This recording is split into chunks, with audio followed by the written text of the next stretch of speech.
नमस्कार. आज आपण महेश कदम यांच्यासोबत आहोत. महेश कदम हे भाजपचे विरार शहर मंडळ सरचिटणीस आहेत.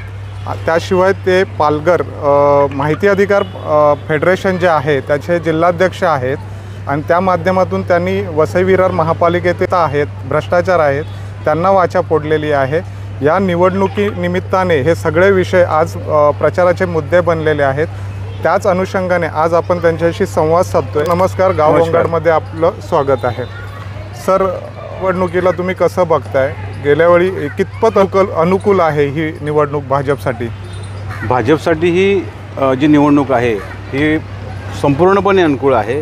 कारण विषय असा आहे की गेले अनेक वर्ष ज्या पक्षाने सत्ताधारी पक्षाने जे सत्ता सांभाळली होती किंवा ज्या ठिकाणी 30 वर्षांनी राजकारण केलेलं आहे त्या राजकारणामध्ये आपण जर त्यांचे प्रत्येक वेळी जाहीरनामे पाहिलेत तर त्याच गोष्टी आपण वारंवार त्या बघतोय. आपण एखादी गोष्ट आजसुद्धा ते रस्त्यावरती उतरलेले आहेत, परंतु त्यांनी काय जे केलेलं आहे हे दाखवण्याऐवजी आम्ही करणार आहोत असं म्हणतो आहे. हे जर आज ह्याच्यापूर्वी जर ह्या लोकांनी केलं असतं तर आज ही त्यांना आम्ही करणार आहोत ही वेळ आली नाही. त्यांच्यावरती जे केलेलं आहे ते त्यांना दाखवावं लागलं असतं. सर, वेगवेगळ्या पद्धतीने आज भाजपवर आरोप प्रत्यारोप होत आहेत. काही विषय वर्तमानपत्रांमध्ये देखील आलेला आहे. तर त्या आरोपांमध्ये कितपत दम वाटतोय तुम्हाला? निवडणुकीच्या काळामध्ये आरोप प्रत्यारोप हे नेहमीच होत असतात. तथ्य किती आहे किंवा तथ्य काय असतं ह्यापेक्षा ते आरोप प्रत्यारोपासाठी जे काय होत असतात ते ठरलेले असतात आणि ते नेहमीच होत असतात. त्याच्यामुळे हे काही नव्याने नाही आहे. परंतु मला वाटतं की आज भाजपच्या वरती होणारे आरोप आहे म्हणजे ज्यावेळी एखादी निवडणूक आपण ज्यावेळी हारायच्या ह्याच्यामध्ये असतो त्यावेळी आरोप करणं हा हारणाऱ्याचा हे क्रमच असतो तो. त्याच्यामुळे त्या आरोप करत राहणं आणि त्यांना ते आरोप करून काहीतरी मतदानकर्त्याची दिशाभूल करण्याचं काम ते करत असतात. परंतु या ठिकाणी असे आरोप जे आहेत ते बुड्याचे आरोप आहेत.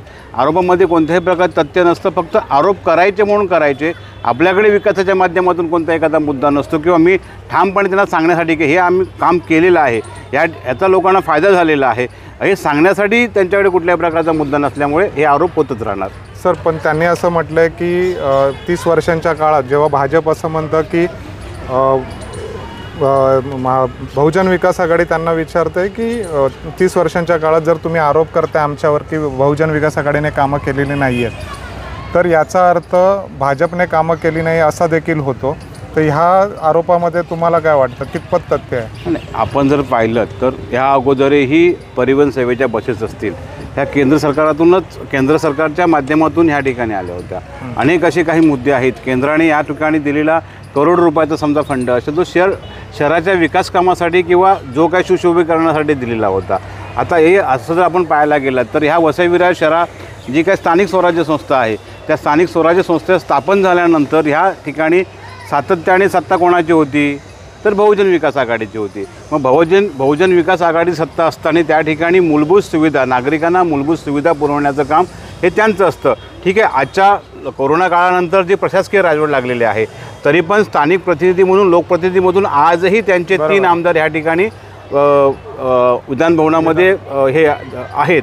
असं असताना सुद्धा ज्या मूलभूत सुविधा असतात त्या लोकांपर्यंत पोचतात का, त्या खरोखर पोचत आहेत का, त्याचे लोकांना लाभ होतो आहे का, ही जी कामं आहेत ही त्यांचं काम होतं, कर्तव्य होतं त्यांचं करण्याचं. परंतु आज आपण पाहिलं तर मग तो पाणी पुरवठा विषय असू दे, तुमचा घनकचरा व्यवस्थापनाचा विषय असू दे, तुमचे ह्या ज्या परिवहन सेवा आहेत ते विषय असू दे, महिला बचत गटांचे विषय असू दे. आज जर महिला बचत गटाचा विषय तुम्ही जर आपण जर त्याच्याकडे बघायला गेलो तर गेली अनेक वर्ष वसई विरार शहर महानगरपालिकेच्या महिला बचत गटाचा जो काही ठेका पद्धत होती त्यांच्या सातत्याने त्यांच्या पदाधिकाऱ्यांच्या ते माती मारलं जात होतं. परंतु आता मागील काही जसं आपण माहिती अधिकारात म्हटल्याप्रमाणे ज्या काय माहिती आमच्याकडे प्राप्त झाल्यानंतर आम्ही त्यांना फोर्स केला की ह्या ठिकाणी गार्डनची संख्या आपण बघतोय किती, बचत गट काम करणारी संख्या किती आहे तर एका बचत गटाकडे 5-5 उद्याने होती. त्यांच्याकडे ते उद्यानांचं देखभाल आणि ह्या करणे त्यांच्याकडे ते काम होतं. अशा ठिकाणी असताना सुद्धा जर तुम्ही एवढे बचत गट असताना तुम्ही त्याच बचत गटाला देण्यामागचं कारण काय होतं तर एक प्रकारे त्यांनी ते काम वाटून ठेवलं होतं की आपल्याच महिला आपल्या त्या ठिकाणीच काम करतील आणि त्याच लोकांना त्याचा फायदा होईल म्हणून. आज मागील 5 वर्षाच्या काळामध्ये आपण जर पाहिलं तर ह्या ठिकाणी अनेक राजकीय पक्षांचे बचत गट निर्माण झालेले आहेत आणि ते त्या ठिकाणी काम करत आहेत. आता तसं बघायला गेलं तर पाणी पुरवठा संदर्भात आपण जर पाहायला गेलात तर अनेक म्हणजे आपल्या पूर्वपट्टीमध्ये अनेक ठिकाणी पाण्याचे जे काही नळ जोडण्या दिलेल्या आहेत त्या नळ जोडण्या आपण जर पाहिल्यात तर बेकायदेशीररित्या दिलेल्या आहेत. ह्या दिल्या कोणी? सत्ता कोणाची होती? बरोबर. मग त्यावेळी समजा जर त्या आजसुद्धा जर हा आता मुळात सांगायचं म्हणजे ह्या लोकांनी ह्यांच्याच लोकांनी दिलेले आहेत त्या ठिकाणी आणि महसूलसुद्धा आपल्या महानगरपालिकेचा बुडवलेला आहे. आज जर आपण बघायला गेलो तर अधिकृतपणे जो काही भरणा केलेला जातो ती रक्कम आणि बेकायदेशीर जी काही नळ जोडणी आहे ती रक्कम जी जर बघितली तर त्याच्यामध्ये आपलंच नुकसान आहे ना, महानगरपालिकेचंच नुकसान आहे. हे झालं पाणी कनेक्शनच्या बाबतीमध्ये झालं. आपण घरपट्टी आकारणी संदर्भात बघा, वाणिज्य असेल, निवासी घरपट्टी आकारणी संदर्भात असेल अनेक त्याच्यामध्ये तफावत आपल्याला जाणवते. जो रेट घरपट्टी आकारणी मालमत्ता कर आकारणीचा जो दर रेट असतो तो आकारणीचा रेट तुम्ही आपण बघितलं तर चार ठिकाणी तफावत आपल्याला जाणवते. एका विशिष्ट जर औद्योगिक क्षेत्रामध्ये आपण गेलो तर त्या ठिकाणी जो रेट पाहिजे असतो तो रेट तुम्ही बघा. आपण शहरीकरणामध्ये आलो समजा म्हणजे ज्या ठिकाणी निवासी भागामध्ये आपण ज्यावेळी होतो तो रेट तुम्ही बघा. हे जर पाहायला गेलं तर तफावत आहे आणि ह्या प्रकरणाची तफावत असल्यामुळे आपण किती जरी त्या संदर्भात त्यांच्याकडून माहिती मागितली त्यांच्याकडे उपलब्ध नसतं. त्याला कारण असं असतं की तिथल्या सत्ताधाऱ्यांनी जे काही करून ठेवलेलं आहे त्याला ते लोकांपर्यंत जाऊ नये त्या बाबतीबद्दल म्हणून हे सर्व प्रकरण झाकण्याचा त्या ठिकाणी त्यांचा प्रयत्न असतो. सर त्या दिवशी त्यांचे बहुजन विकास आघाडीचे एक नेते आहे संघटक सचिव अजू पाटील आहेत, त्यांनी असं सांगितलं की आम्ही सातत्याने विकास निधी वापरत असतो. त्या उपरही महापालिकेत अशी स्थिती आहे की कर्मचाऱ्यांचे पगार वगैरे द्यायला आपल्याकडे म्हणजे तुटवडा पडतो. तर महापालिकेचं नियोजन करण्यामध्ये बहुजन विकास आघाडी कमी पडली का? नियोजनही कमी. आपण जर महानगरपालिकेचा आर्थिक संकल्प जर आपण जो निघतो त्यावेळी पाहतो त्यावेळी 2000 कोटीच्या आसपास तो आपला आहे. त्या संदर्भात असणारा अर्थसंकल्प ज्यावेळी आपण जाहीर करतो त्यावेळी असणारे आपल्याकडे जे काही तरतूद असते किंवा जी काही रक्कम आहे त्या अनुषंगानेच आपण ते करत असतो मुळामध्ये. बरोबर. पण आज जरी तो विकास कामासाठी निधी जर कमी पडत असेल तर निधी विकास कामासाठी पडत असताना सुद्धा जे काही उत्पन्नाचे स्रोत आपल्या महानगरपालिके आहेत ते पण ह्याने दाबून ठेवलेले आहेत ना. ज्या ठिकाणी अनेक ठिकाणी आम्ही तर असं म्हणतोय की आता परिवहन सेवेच्या संदर्भात ज्येष्ठ नागरिक जे काही त्यांचे पास वाटप आहे त्या ठिकाणी तर ज्या मोठाच घोटाळा आहे ना त्या ठिकाणी. सरसकट आपण 1/3 आपण त्या लोकांनी ठेकेदाराला आपण पैसे देतोय 1/3 प्रमाणे पैसे देतोय पण ते 1/3 प्रमाणे ज्येष्ठ नागरिक थोडे फिरतात का बसमधून? त्यांचा जो टप्पा आहे समजा स्टार्ट टू एंड जो आहे त्याच्यामध्ये कुठल्याही प्रकारचं अंतर नाही आहे. म्हणजे सरसकट त्यांनी ठरवलं की आम्ही तुम्हाला एवढेच पैसे देणार आहोत. आपण त्या बाबतीत म्हटलेलं आहे की विकासाच्या दृष्टिकोनात बघत असताना आपण त्या ठिकाणी त्या काही मशीन यंत्रणा आहेत त्या का तुम्ही वापरत नाही आहेत? पण त्यांच्या त्या वचननाम्यामध्ये महामेरू म्हणून त्यांचं वचननामा आहे त्याच्यामध्ये त्यांनी हा मुद्दा विशेष घेतलेला आहे. त्याच्यामध्ये ते म्हणतात की आम्ही इतक्या म्हणजे वर्षभरामध्ये 15,000 ज्येष्ठ नागरिकांना सेवेचा लाभ देतोय, मुलांना देतोय. तर त्याला तुम्ही विरोध कसा काय करू शकता? त्याला विरोध म्हणता येणार नाही ना. आपण काय म्हणतो त्याला विरोध नाही, उलट ते झालं पाहिजे. खरोखर आता त्याने सांगितलेले आकडे आहेत हे कागदावरचे आकडे आहेत ना. प्रत्यक्षरित्या लाभार्थी जे आहेत ते खरोखर त्या बसमधून शाळेचे विद्यार्थी लाभ घेत आहेत का? ज्येष्ठ नागरिकाची संख्या एवढी आहे त्याचा लाभ घेत आहेत का? आपण जर पाहायला गेलं तर जो काही ठेकेदार आहे बसचा त्याने प्रत्येक प्रभाग समितीने त्यांनी माणसं नेमलेली आहेत. एका पासाचे पैसे मला 50 रुपये देण्यात जातात. का दिले जातात पैसे? हे त्याला कारण काय आहे की हेच कारण आहे ना. ह्यांना फक्त दाखवायचं आहे खरोखर ते लाभार्थी आहेत का. मग तुमच्याकडे जर तुम्हाला सर्वे करायचा असेल लाभार्थी आहेत म्हणून तर मग त्यांचा जो ऑफिशियली डेटा जो आहे तर तुम्ही का नाही संकलित करत त्या ठिकाणी? तो केला पाहिजे ना मुळात. तुमची आता एक उदाहरण सांगतो. विरारवरून समजा जर तो तहसीलदार कार्यालयाला गेलेला व्यक्ती असेल ती फक्त तुमच्याकडे कार्ड दाखवते बरोबर आहे पण ती खरोखरच तिने प्रवास केला आहे का? त्यातून कार्ड दाखवण्याचा तो म्हणतो की ठीक आहे आमचा प्रवास झाला म्हणून. पण तो खरोखर असे अनेक लोक आहेत खरोखर प्रवास करतायत का? तर बहुतांशी प्रवास करत नाही आहेत. फक्त 1/3 प्रमाणे ह्यांनी काही तरतूद ठरावामध्ये तरतूद केलेली आहे त्या तरतुदीचं पालन आतापर्यंत होतं आहे. मुळात ह्याच्यामध्ये महानगरपालिकेचं नुकसान आहे. विकास निधी जिथं म्हणतोय आपण की कमी पडतोय त्याला कारण असं आहे की नको त्या ठिकाणी आपण पैसे वाटण्यापेक्षा किंवा ॲक्च्युली लाभार्थी आहेत त्यांना तो लाभ दिला पाहिजे. तो लाभ मिळतो का ह्याचा कोणी आतापर्यंत विचार केला का? तर त्या ठिकाणी विचार होत नाही. फक्त काहीतरी आरोप करणं किंवा आम्ही म्हणतो पाहिजेच. उलट आमच्या पक्षातून मागणी केलेली आहे की महिलांनासुद्धा त्याच्यामध्ये हे द्या सवलत द्या म्हणून आम्ही मागणी करतोय. ती ठाण्यासारख्या महानगरपालिकेने महिलांसाठी विशेष बसेस सोडलेल्या आहेत. आपल्याकडे का नाही त्या व्यवस्था होत आहे?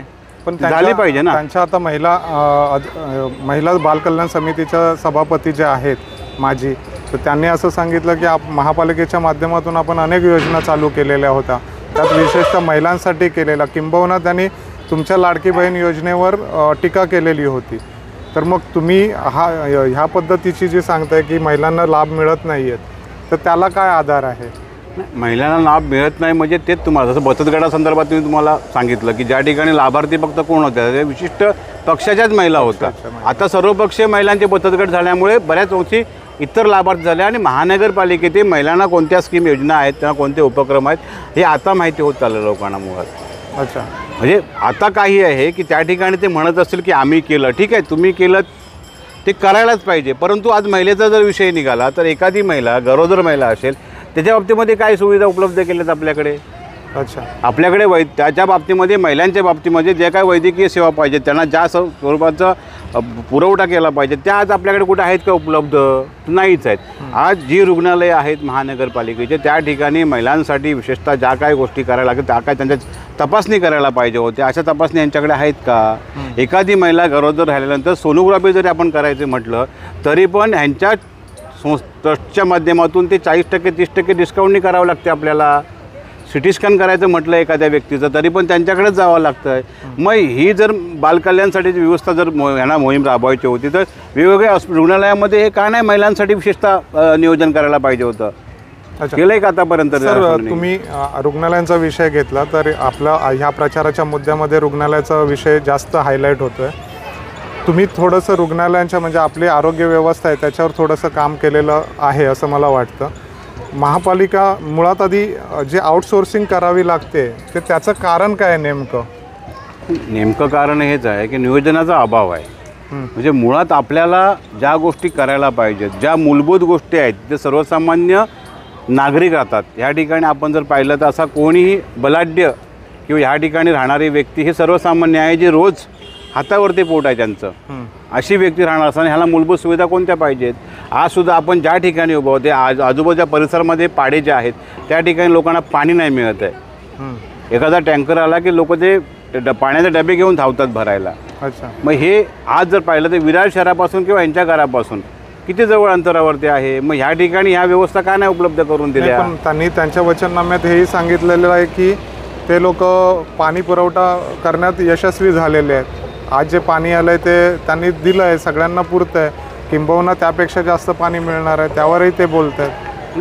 पाणी पुरवठा करण्यासंदर्भातल्या गोष्टी आहेत ते माननीय देवेंद्र फडणवीसने साहेब आहेत त्या लोकांनी त्यासाठी गेलेल्या तरतूद केंद्राने ज्या काही गोष्टी पाहिजे होत्या त्या गोष्टीची पूर्तता पूर्णपणे विरार वसई महानगरपालिकेला केलेली आहे.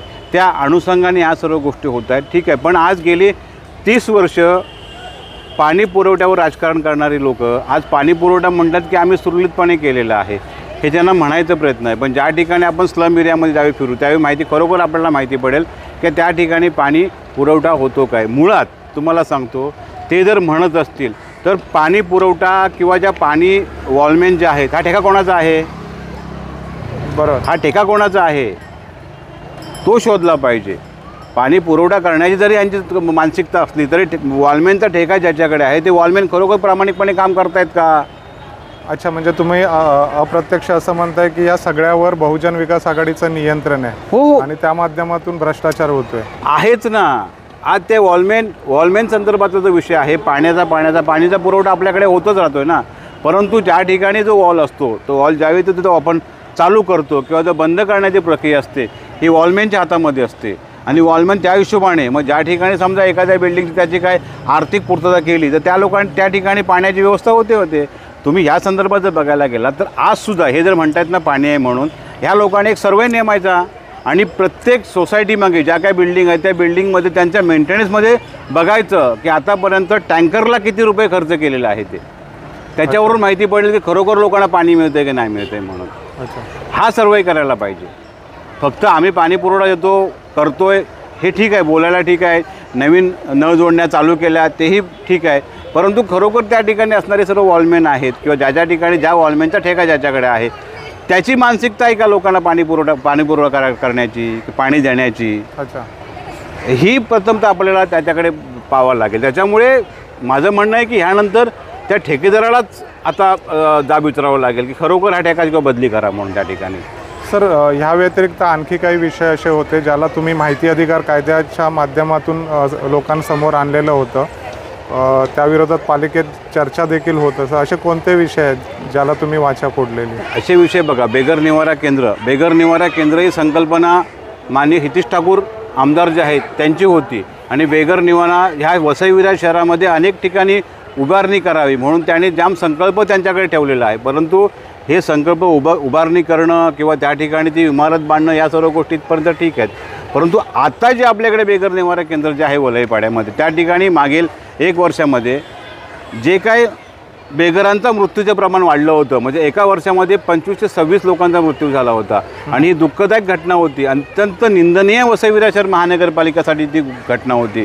एवढ्या मृत्यूचा आकडा का वाढला असा ह्या स्थानिक आमदाराने प्रश्न विचारला का पालिकेला?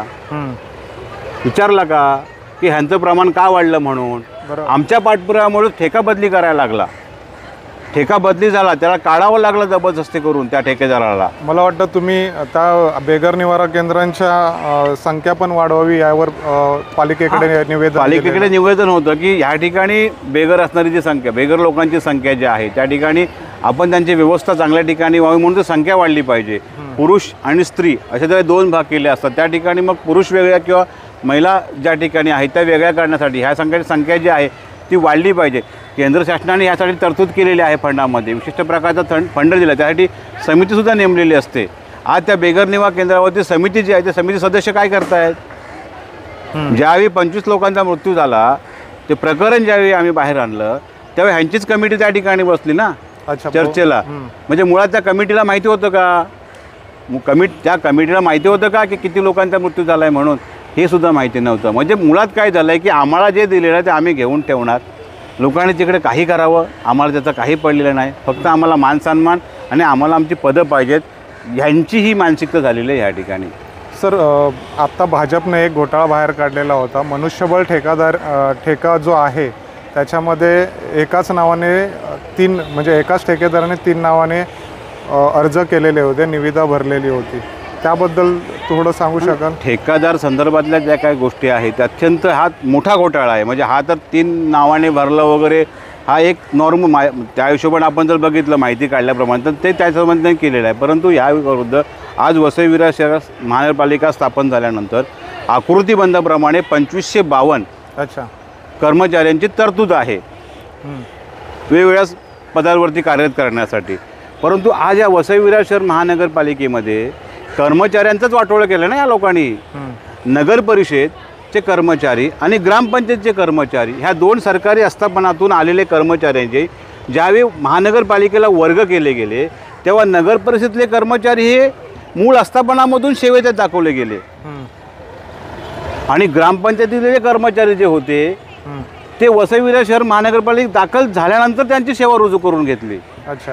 आता असा प्रकार झाला की नगर परिषदेतले कर्मचारी जे आहेत ते खाऊन पिऊन तुपाशी एकदम मस्त आहेत. ग्रामपंचायतले कर्मचाऱ्यांची आजही बिकट अवस्था आहे. त्यांचं पुढचं आयुष्य काढायचं कसं आज अनेक सेवानिवृत्त झालेल्या कर्मचाऱ्यांसमोर प्रश्न आहे. आता वसई विरार शहर नगरपालिकेत झाली ही एकंदरीत व्यथा कामगारांची. त्यानंतर स्थायी आणि अस्थायी कामगार आहेत. आता स्थायीमध्ये फक्त 1005च्या अंदाजे आसपास स्थायी कर्मचारी आहेत. आज आपण जर बघायला गेलो तर प्रत्येक महिन्याला 1-2 कर्मचारी सेवानिवृत्त होत आहेत. 2027पर्यंत ही वसई विरार शहर महानगरपालिकेतले एकंदरीत कर्मचारी संख्या जी आहे स्थायी स्वरूपातली ही संपूर्णपणे खाली होणार आहे. मग वसई विरार शहर महानगरपालिका आम्ही ठेक्यावर सांभाळायची का? ह्या ठिकाणी अनेक कर्मचारी आहेत. त्या लोकांना ज्या लोकांनी आयुष्याची 20 वर्षे असताना जॉईन झाले, त्यांच्या 30-32 वर्षे झालेली आहेत. उद्या शासनाने समजा ह्या संदर्भातलं काही धोरण निश्चित केलं तर मग त्यांच्या ज्या काही अटी शर्ती आहेत त्याची पूर्तता होणार आहे का यांच्याकडून? याही गोष्टी बघायला पाहिजे. त्याच्यामुळे आणि ह्या ठिकाणी जे काही ठेका कर्मचारी आहेत, ठेका कर्मचारीमध्ये यांना रस जास्त का आहे तर ह्या ठेका कर्मचारीमध्ये यांना घोटाळा करायला भेटतो. आपल्याला त्या लोकांना बघायला भेटतो घोटाळा याच्यामध्ये. त्याला कारण असं आहे की आजसुद्धा पाहिलं गेलं आपण तर जसं इथं 30 वर्ष राजकीय एका पक्षाची सत्ता होती तसेच वसई विरार शहर महानगरपालिकेमध्ये एकाच घरातले 3-3, 4-4 कर्मचारी दाखल केलेले आहेत. म्हणजे एखादा समजा अधिकाराचा ड्रायव्हर असेल त्याची मुलगी पण त्याचा जावई पण त्याची मेवणी पण अशा प्रकारच्या आज कर्मचारी संख्येचं आपण बघायला त्यांचे नावं जर बघायला गेलं त्याच त्या पालिकेत रुजू आहेत ते लोक. ह्याच्यावरती नियंत्रण आणायचं कोणाचं कर्तव्य होतं किंवा ह्या कर्मचारी लोकांची जी काही संख्या आहे ती वाढवणं किंवा त्यांना कायमस्वरूपी सेवेत रुजू करण्यासाठी प्रयत्न करणं हे कोणाचं काम होतं? बरोबर आहे. तिथल्या स्थानिक प्रतिनिधींचं काम होतं. जरी ते लोक अर्ज केला किंवा त्यांनी प्रस्ताव जरी सादर केला तरी पण त्या शेवटी प्रतिनिधी म्हणून इथल्या ज्या आमदारांची शिफारस लागते ती शिफारस देण्याचं काम हे त्यांचं असतं. आणि हे शिफारस देण्याऐवजी त्यांनी स्वतःहून जर पाऊल उचललं असतं तर ह्याच कर्मचाऱ्यांचं मागील 5-6 वर्षापूर्वीच भलं करता आलं असतं. पण तेही करण्यामध्ये ते अकार्यक्षम झालेले आहेत. पण त्या आमदार आणि किंवा त्यांचे जे कार्यकर्ते आहेत तर त्यांनी मध्ये ह्यांच्या कर्मचाऱ्यांसाठी एक मोर्चा देखील काढलेला की त्यांना त्यांची मागणी जी होती की आम्हाला त्याच्यामध्ये कायमस्वरूपी करून घ्या म्हणून, तर तेव्हा ते त्यांच्या बाजूने आपल्याला दिसत होते. मग तुम्ही इतकं जे सगळं सांगताय त्याच्यामध्ये त्यांची दुटप्पी भूमिका दिसते का? दुटप्पी भूमिका म्हणजे असं आहे की ज्यावेळी सर्वपक्षीय ज्यावेळी तो मोर्चा निघाला त्यामध्ये स्थानिक नेत्यांनी अग्रेसर त्यांची भूमिका होती या संदर्भात. तो एक प्रस्ताव तयार केला. त्या प्रस्तावाच्या अनुषंगाने त्यांनी मागण्या आयुक्तांकडे ठेवल्या होत्या. आता मागण्या आपण ठेवलेल्या आहेत त्याचा पाठपुरावा करायचं काम कोणाचं होतं? बरोबर, त्या कर्मचाऱ्यांचं नाही ना.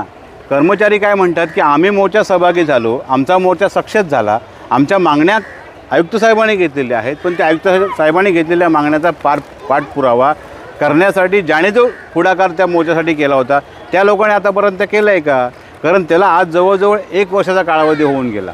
आपण जर पाहिलं आजसुद्धा वैद्यकीय सेवेतले जे काही आरोग्य विभागातले जे काही हे आहेत डॉक्टर असतील समजा, त्यांचं स्टेप बाय स्टेप हे होत आहे. त्यांचं जी काही कायमस्वरूपी सेवेत दाखल करण्याची प्रक्रिया आहे ती होते. परंतु बाकीच्यांचं काय? आता बाकीच्यांचं काही आहे. आज सर्वात घनकचरा किंवा आस्थापन साफसफाई कर्मचारी जो आहे तो खरोखरच लोकांच्या आरोग्यासाठी तो प्रयत्न करत असतो. त्याचं काय आहे? त्यांनी किती वर्ष ठेक्यावर जगलं पाहिजे? मग हे त्यांनी पूर्वी करायला पाहिजे होतं तरतूद, जर आपण करतोय तर. त्याच्यामुळे ते केलेलं नाही. वारंवार आम्ही तेच सांगतो की कर्मचाऱ्यांना सेवेत दाखल करून घ्या.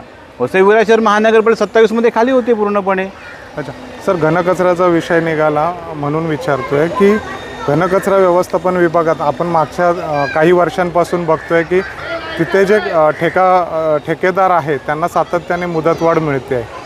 तर तो एक काय म्हणजे त्याची हे काय? मुदतवाढ मिळण्याचं कारण म्हणजे साठवलोटं असल्यामुळे त्याच लोकांना सातत्याने त्याच गोष्टीचा ठेका मिळतो आहे. बरोबर आहे.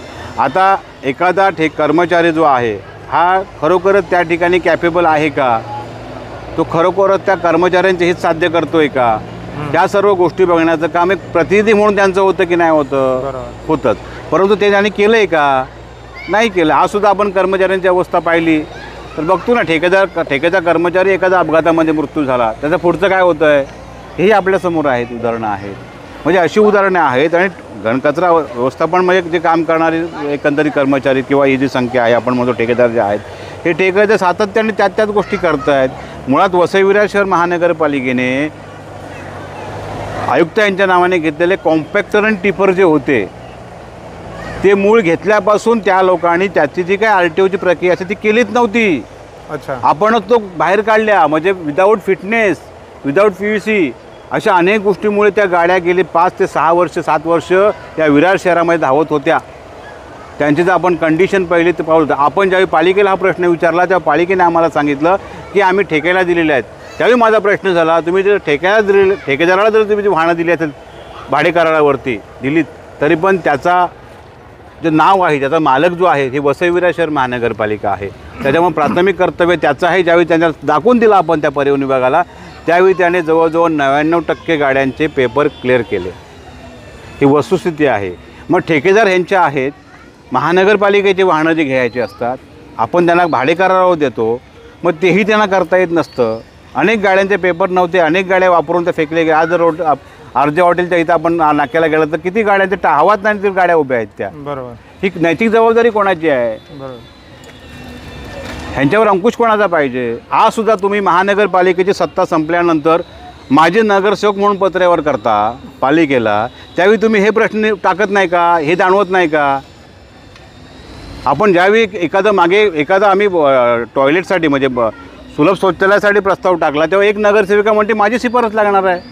अच्छा. मग तुमच्या जर शिफारशी असं लागत असतील इथे, मग हे आता कोणी बघायचं? फक्त ठेक्याला किंवा एखादा ठेका द्यायला त्याला शिफारस तुम्ही लावणार का त्यांच्या? मग जनतेच्या मूलभूत प्रश्नासाठी तुम्ही नगरसेवक नाही का? की फक्त हे काम करायचं आहे का ते काम करायचं आहे, इथे काम करायचं आहे म्हणून करायचं आहे का? बरं.